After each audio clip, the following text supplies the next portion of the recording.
Well, welcome everybody. All right, welcome to another Bloodhound workshop. And boy, it looks like we got a good number of people here in the room.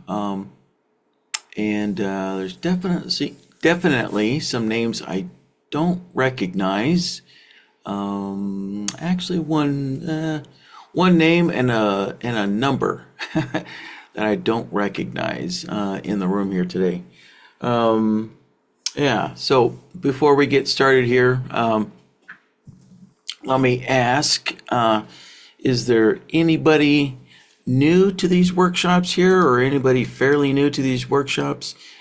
And the question is, if you are fairly new, would you like to hear the workshop introduction?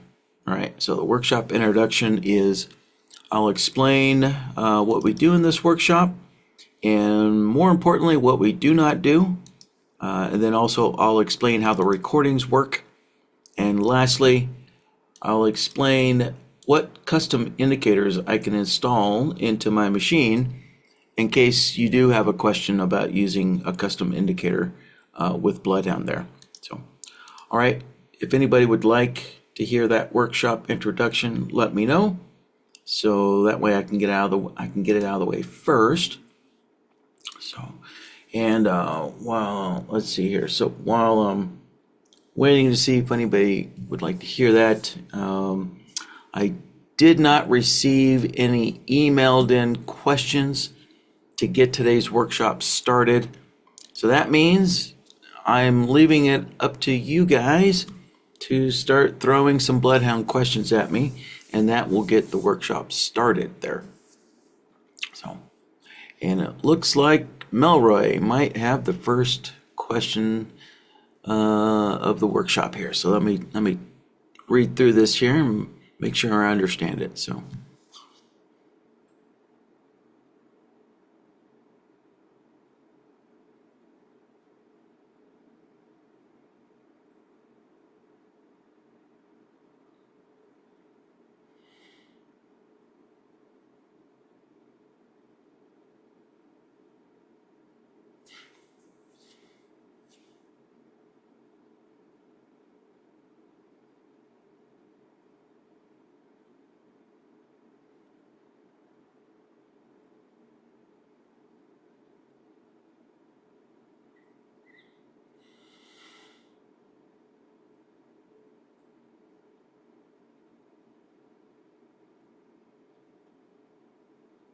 Okay, so all right, so yeah, Melroy has a question about identifying, yeah, when the MACD is greater than a positive value or less than a negative value here.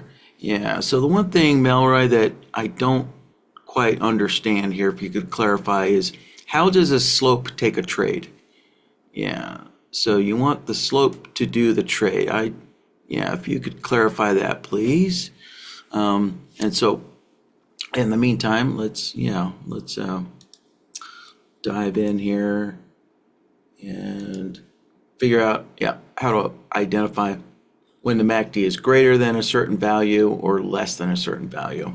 There. All right. So let's get Bloodhound open here. And the first thing you'll want to do is hit that save button so that way we can create a file name for all the work to be saved to. So let's see here. Okay, so let me put in the workshop date, 19th. There we go. All right, so now that we have a file name, all the questions that I answer today will get saved to that file. All right, so Melroy's question is about using the threshold solver here. All right. And I guess before I get going too far, let's add that MACD to the chart.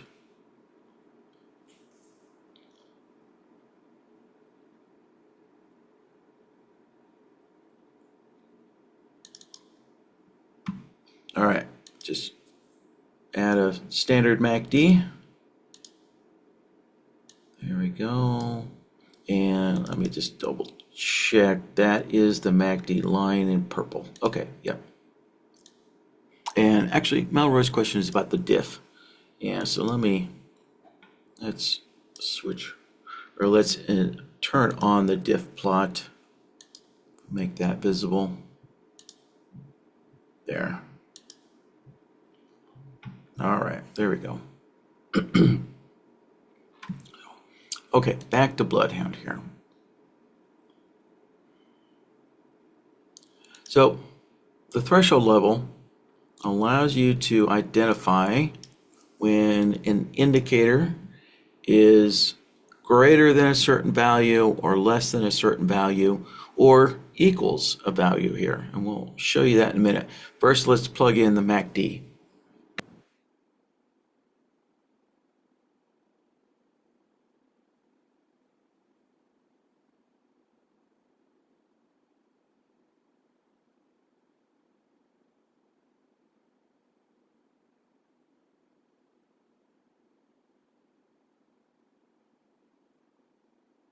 So we have the MACD selected. Next, we'll select the diff plot, like so. All right. Now, in the threshold rules, that is where you plug in the values that you're looking for here. So we can see here, so for a long output, MACD, if it's greater than, we'll put in 3 there. And then short, for a short output, if the MACD is less than, this time we'll put in -3, like so. And when we click OK, there we have it. So now we can identify when that histogram is greater than 3 or less than 3, right? So essentially, think of this as a filter, right? And let's put in a name here.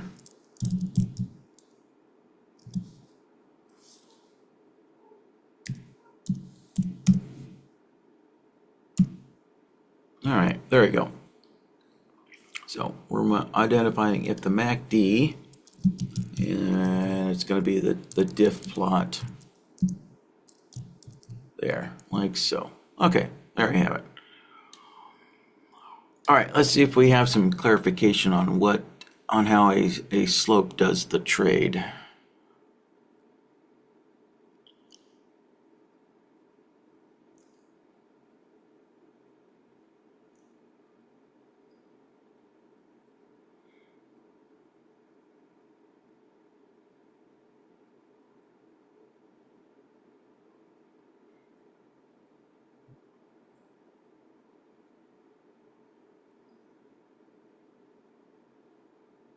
All right, so I don't have any clarification on how a slope does the trade here, but we are going to add another element, another component to this, which is identifying if that MACD diff, is greater than 3 or less than -3 for, a couple of bars, X number of bars, right?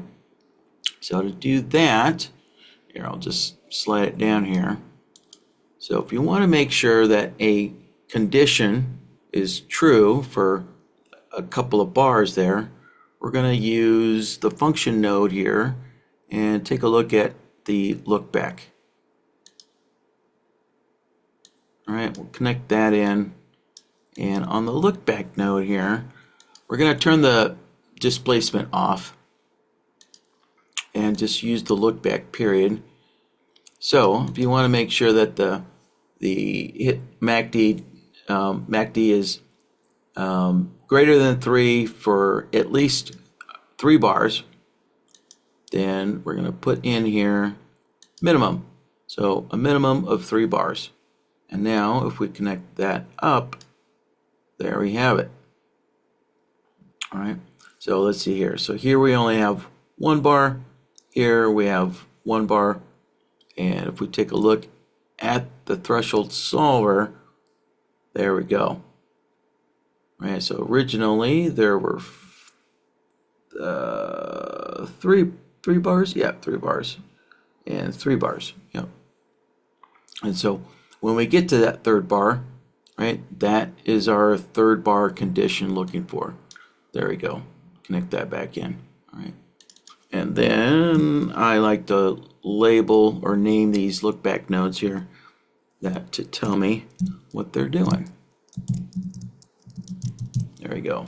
So we're looking for a 3-bar minimum on that condition.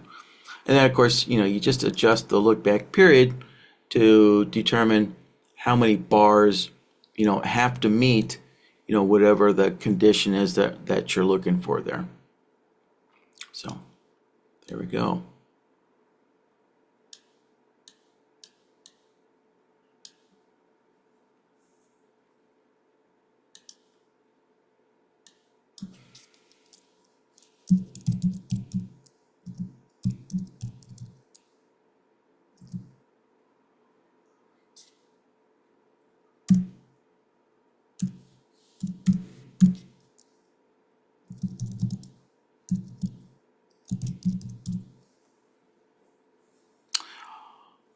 All right, well, that looks like that takes care of that question there from Melroy.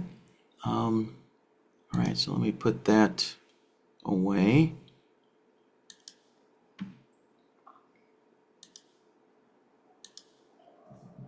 And all right, Farrell, I think I recognize your name. I don't think I've seen you in the room for quite some time, but hey, glad you made it.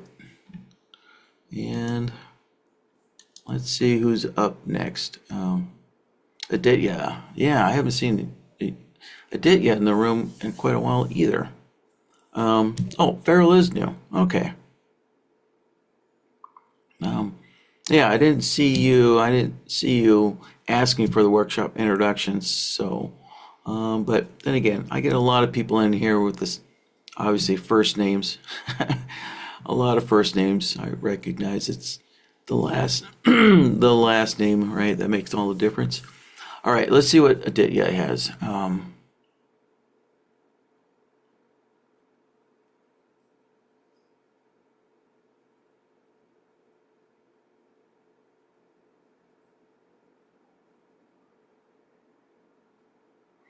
All right, so Aditya, yeah, has some kind of question. I don't know exactly what the question is, but can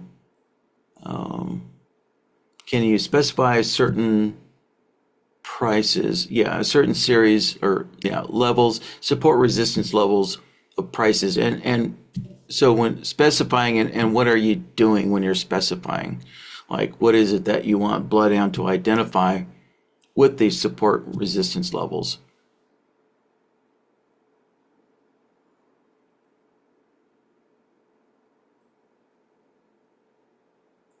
Let's see here. Oh, here we go. Okay, will act as targets. So that sounds like a Blackbird question.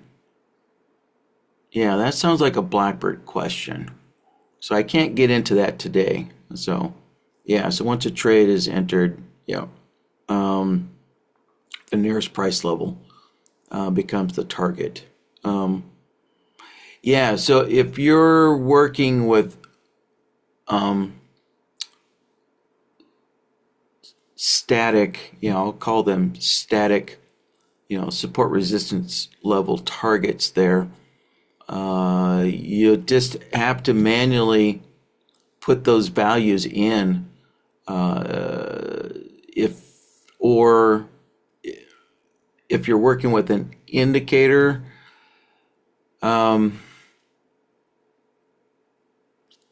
let's see here. Yeah, so let's just here, I'll try and get you an answer, but I'll at least try and explain here.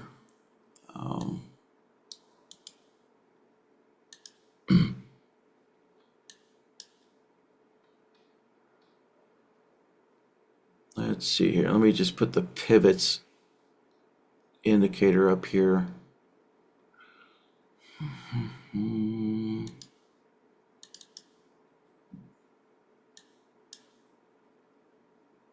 There. Oh, look at that. All right, we have the pivot line right there in the middle of today's price action. So if you're using an indicator which is setting those support resistance levels, then the indicator has to be capable of telling Blackbird which target to go for, right? So it's not Blackbird's job to figure out which indicator line you want to use as your target, right? So the indicator will need to specify to Blackbird which actual support resistance level you want it to go to. Now, if these are discretionary levels, right, they're calculated by hand, so to speak, then you'll have to put those values into Blackbird. Although there is another way, but again, this is not the Blackbird workshop. So you can type those numbers into actually I can pull up the documentation here. Let's see here. So under Blackbird, we want to go to the chart panels. Let's go to that page there, chart panels. And the order monitor panel. There you go, the order monitor panel. You can actually type in, so what you could do is you could put a really large profit target in, and then once the trade's executed, you can double click on the profit target and type in the price for that target that you're looking for. So you can manually type that price in there. All right. And let's see here, number 2. Yeah, so if we expand number 2 there, yeah, right there. Changing the order price. Yeah, so it just explains you can double click on the price, and then Blackbird will move that order to whatever price you type in there. All right. So yeah. So if you have further questions on this, Aditya, yeah, just join me in tomorrow's Blackbird workshop, and we can go over this again. So in more detail there. So, all right. So let me put that question away.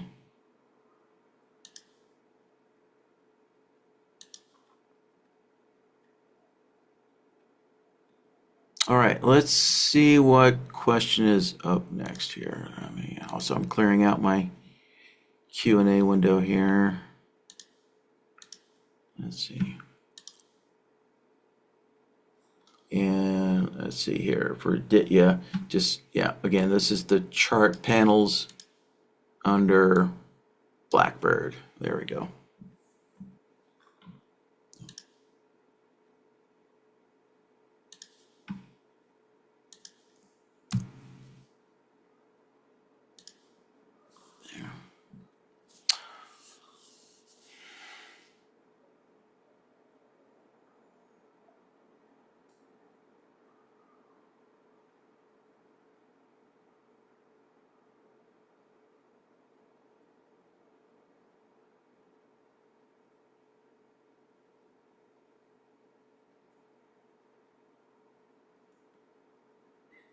Let's see here. All right, so Farrell is asking, he wanted to know how he can cut his risk down.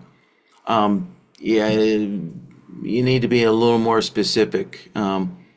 So since Farrell is new here, yeah, let me do the workshop introduction here. All right, so the first part of the workshop introduction is explain what these workshops are.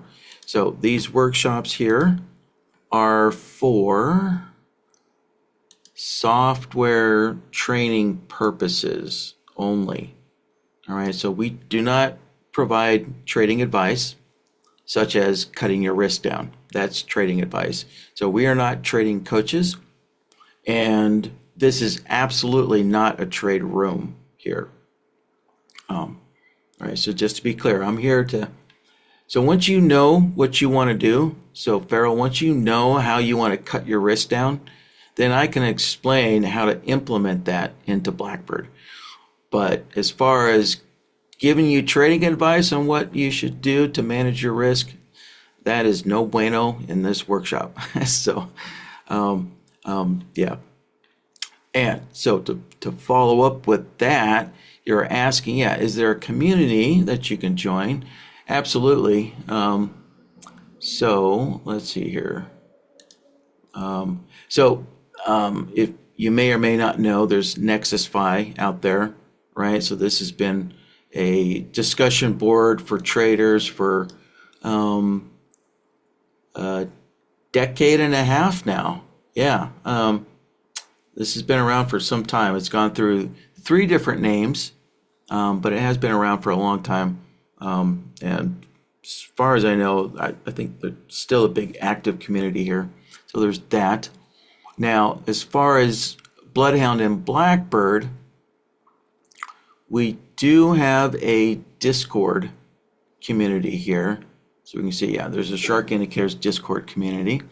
And to get to it, to sign up for it, just go anywhere on our website here, and it's under support and community, and there you go, Discord community. So that'll link you there to sign up for that Discord there. So yeah, let's see here. Let's see. All right. Yeah. So as far as the workshop internet, I'll just leave it at the first topic, and I'll skip the other 2 topics there. Yeah. So again, for me to give you a better answer, Farrell, if you know what you want to do, how you want to cut your risk down, and you can explain that to me, then in tomorrow's Blackbird workshop, I can show you where those settings would be, depending on, of course, exactly on what your thought process is for minimizing your risk after a couple of losing trades there. So, yeah. All right.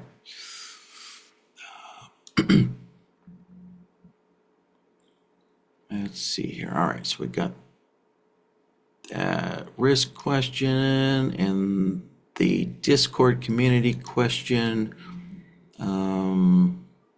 Yeah, we got that one. And, oh, good. All right, so it looks like Aditya will join us tomorrow, and yeah, follow up with probably some more detailed questions about, yeah, utilizing, I guess, discretionary support resistance levels as profit targets. Yeah. All right, so we get that one done. Let's see here. All right, good. So yeah, Farrell will get back to me on his risk reduction question. Although again, this is not a Blackbird workshop, so I don't open up Blackbird. I only talk about things theoretically, or pull up the documentation, as you saw that I did for Aditya. Here. Okay.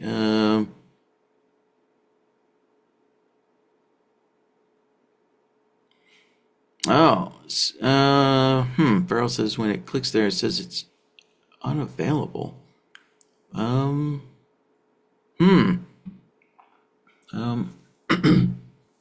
Well, yeah, that's out of my department there. So, yeah, Farrell, if you wouldn't mind, could you just fire off an email to support and let them know that apparently, actually, I'm already signed in, so I don't think I will have a problem here, but let's see what happens. Open this up in another tab. Yeah, it works for me. It should take you here.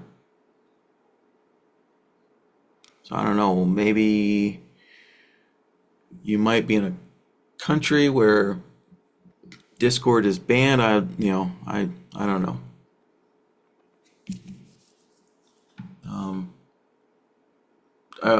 Try grabbing that link and maybe try it in a different web browser. Typical internet stuff, but as you can see, it works there. It's just something Something technical on your end. There.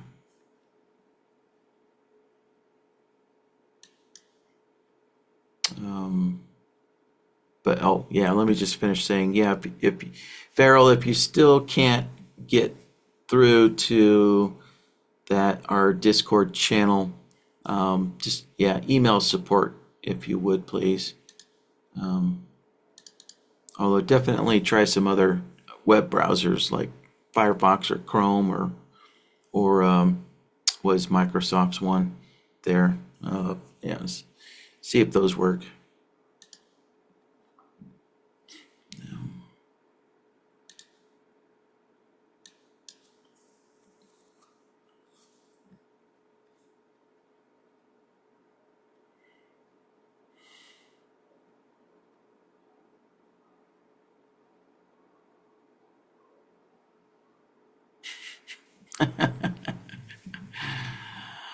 All right, Vito.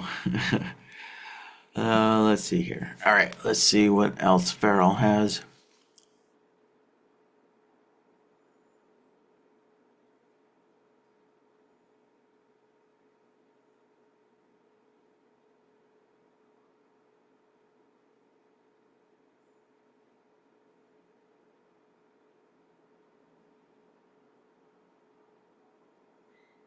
Um,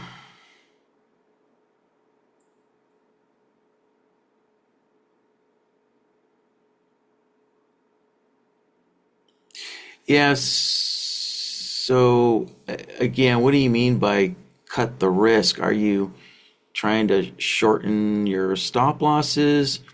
Are you reducing the number of contracts? Right? Cutting risk is such a generic term. Um, so reduce contracts. Yes. Okay. Yes. Yes. All right. So let's pull up Blackbird here again. So I'll point you to the documentation here. And we want to go to the management buttons here, right? So we're going to go into the money management button there. So let's pull up the management page. Let me open that up on another tab here. All right, so on the management buttons here, all right, so right there, right, we can see there is a money management button right there. So here we go. Here's the money management section.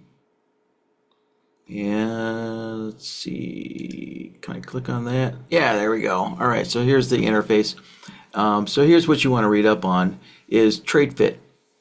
Right, so the trade fit will scale up and scale down the number of contracts there based on your account size. So you could you can manually put in an account size. So as that account size gets reduced there, then the number of contracts will be scaled up as the account size grows, or scaled down as the account size loses money. All right. There.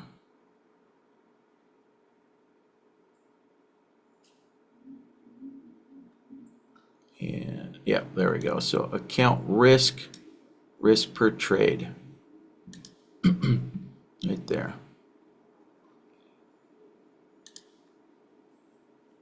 All right. So yeah, that ought to get you going there.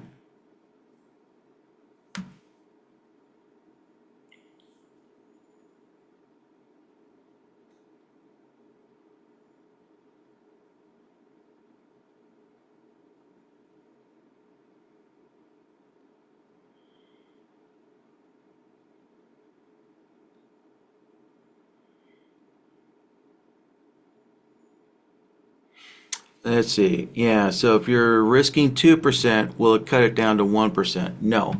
That is a static number. Yeah.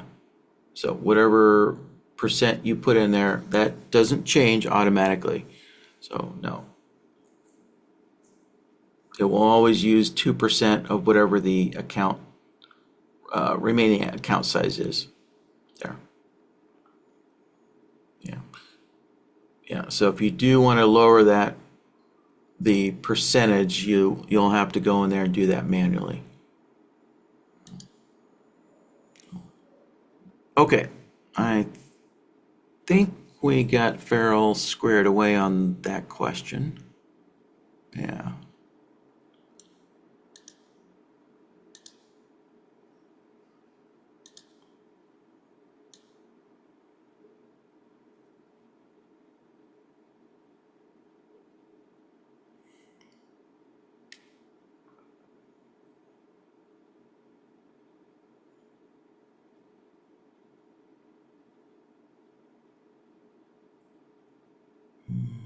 Okay.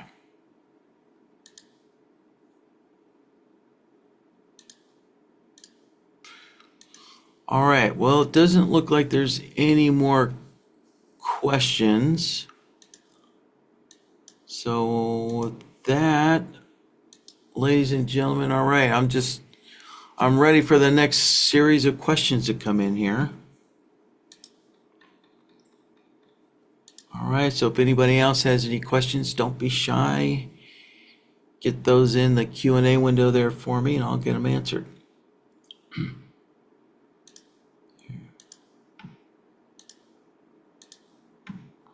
And let's see. All right, well, we're only a half an hour in. So yeah, again, gentlemen, I'm just ready for the next round of questions to come in here.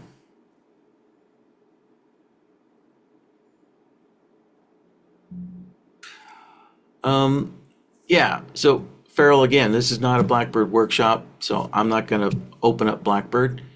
But if you do have Blackbird questions, I'll try and point you in the right direction, like I've done so far with the 2 Blackbird questions I've had. So yeah, no problem. But I'm not going to turn this into a Blackbird workshop. I won't. There are some gray lines that I will not cross because I just don't want to open that floodgate. So, right. Yeah. But go ahead and, ask your Blackbird questions. That's fine. So.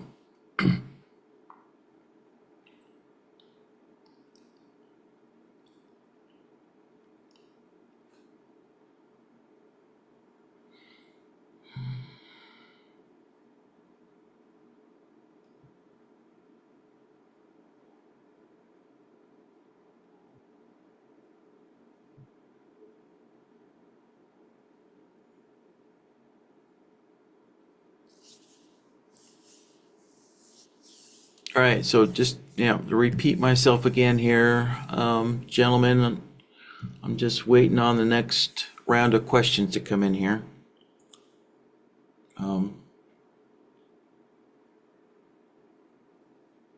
Yeah, and so for anybody who's new or haven't attended these workshops all that often, these workshops here are basically just an open forum for you to answer your questions here.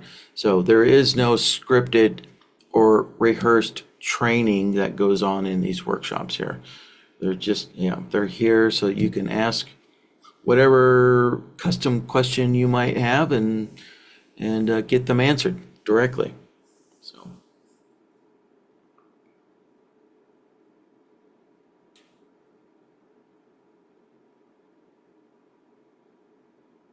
Yeah. Let's see here. Oh. Yeah, and I guess, let me I'll expand upon that here. So if you're not sure like where to get started, I think probably the easiest way, right? It's kind of like trying to write your first book, right? Staring at a blank page, right? Nobody likes that. So how do you get started?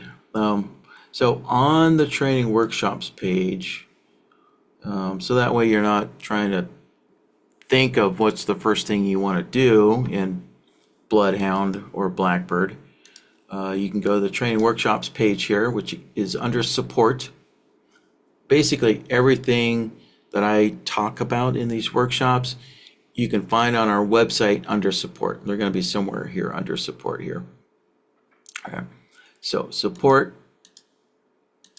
All right. Why isn't it? There we go. Support training workshops, second one down there.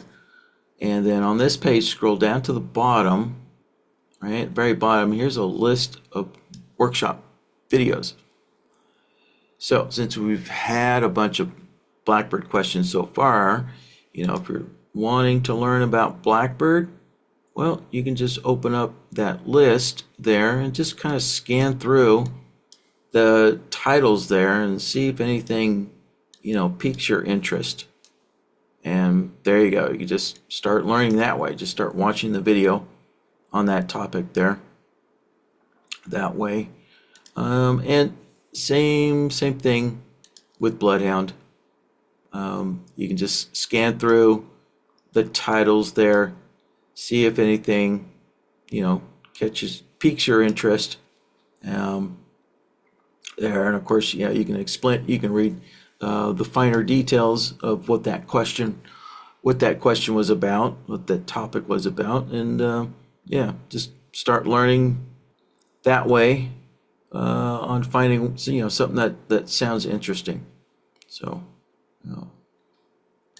Or if you kind of do know what you're interested in,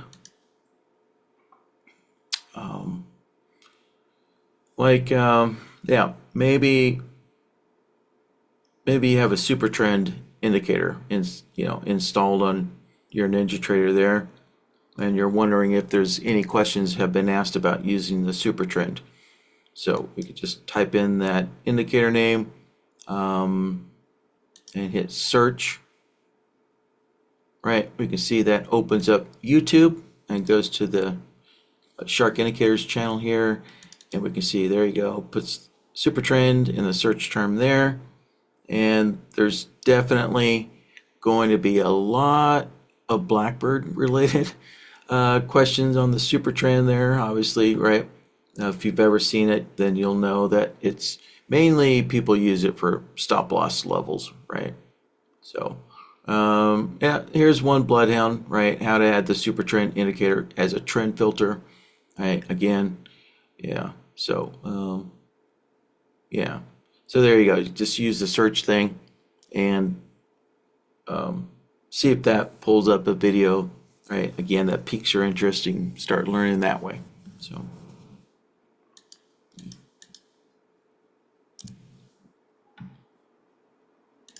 Yeah.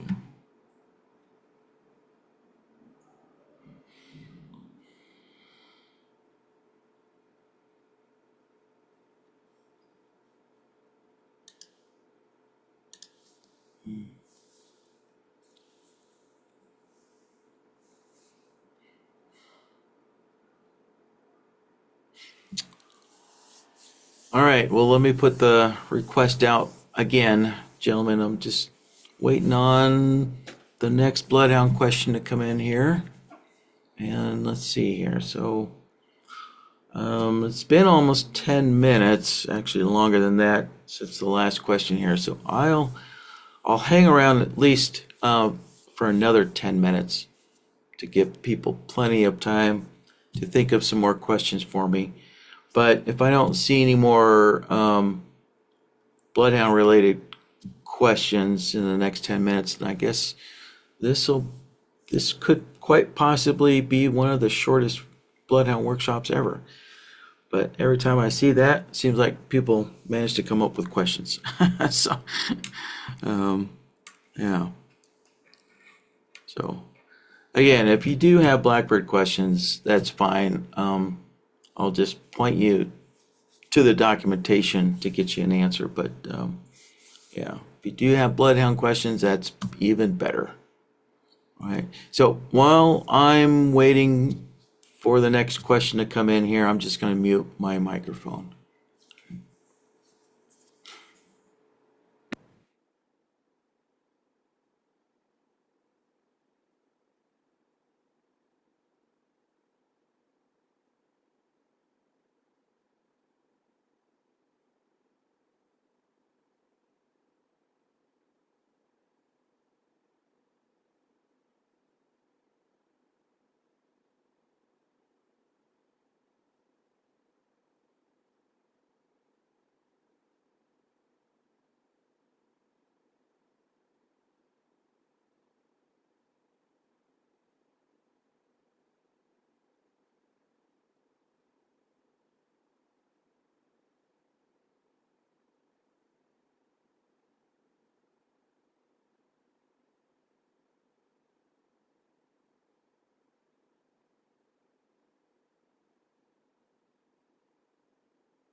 All right.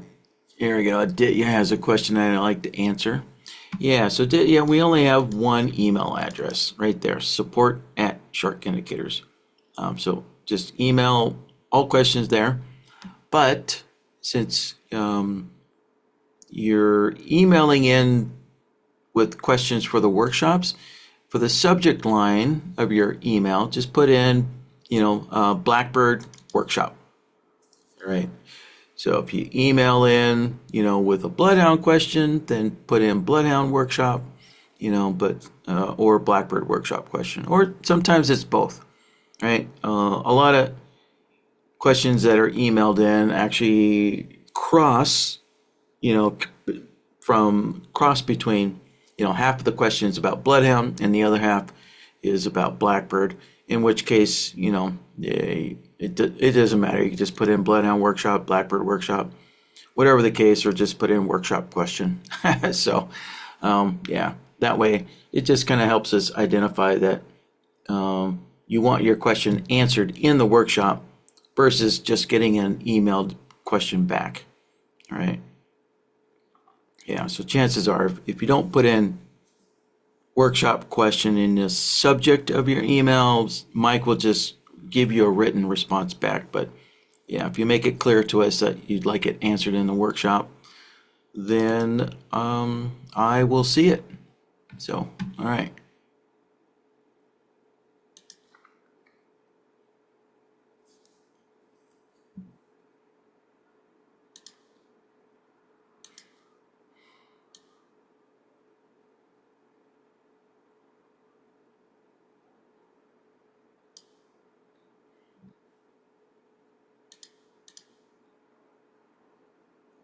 Yeah, and also I guess to expand upon emailing questions in for the workshop. Hopefully, my my communication back and forth with you, Aditya, and Farrell. Hopefully you kind of got the sense that I do need the details of a question, right? So, things cannot be answered generically. When you're using software, there is no generic answer when you're trying to take an idea, right? And trading is an idea, right? When you're trying to take an idea and plug it into a piece of software to automate that idea, right? You can't plug in generic instructions. So just the point I'm trying to get to is, try and be as detailed as you can with your question, when explaining your question there. So that way I'm not missing any vital pieces there. So I know exactly what you're trying to do.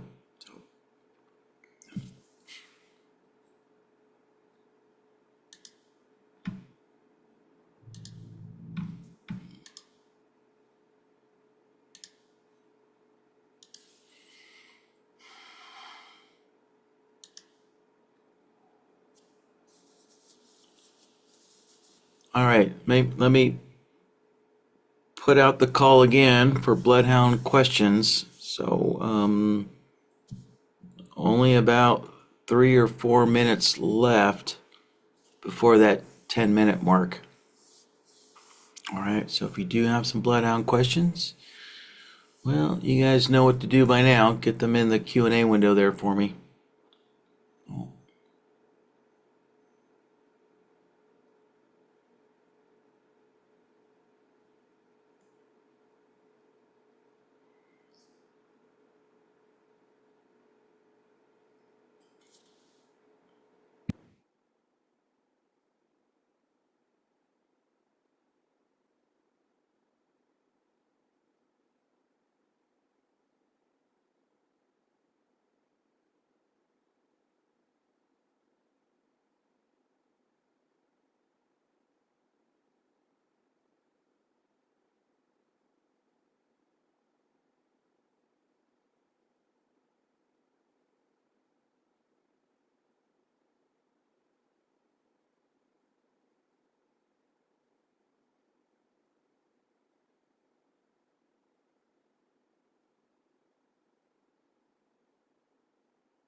All right, gentlemen, I'm gonna call it.